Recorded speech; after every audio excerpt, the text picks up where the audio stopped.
সিদ্ধ হচ্ছে মেয়ের মিডিয়ার মাংস। এখানে আমাদের হচ্ছে চিলি চিকেন।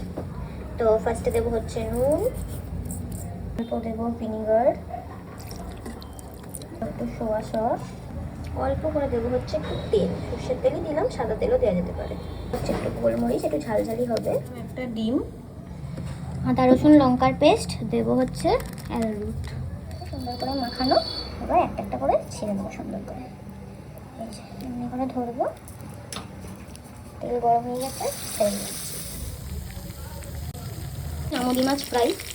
আর এখানে হবে হচ্ছে জিরা রাইস। তো তার জন্য দেবো হচ্ছে গোটা এলাচ, লবঙ্গ, দারচিনি, তেজপাতা দিয়ে দিলাম।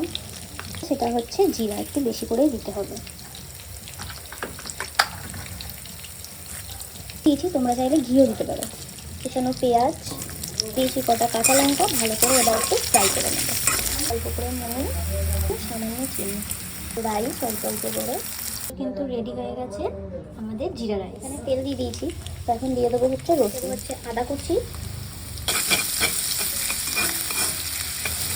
দু রকম ক্যাপসিকাম, লাল আর সবুজ। তাহলে একটু ভেজে নেবো, তাহলে একটু ভালো মানে গন্ধটা ভালো আসবে। দিয়ে দেবো কিউব করে রাখা পেঁয়াজ ও কটা কাঁচা লঙ্কা। নুন দেবো না, দেবো অল্প করে নুন। 3 রকম সস, টমেটো সস, চিলি আর সোয়া সস দিয়ে দেবো।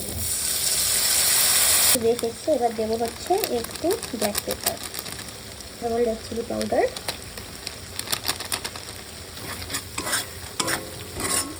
এবার নাড়িয়ে গ্রেভিটা লাগিয়ে দেবো। তারপর অল্প একটুখানি কর্নফ্লাওয়ার দিয়ে জল দেবো। চিকেন একদম পুরো রেডি। দেখতে কিন্তু সেই হয়েছে। একটু ঝোল রেখেছি, কারণ যেহেতু জিরা রাইসে খাবো তাই জন্য। দেখতে সেই হয়েছে।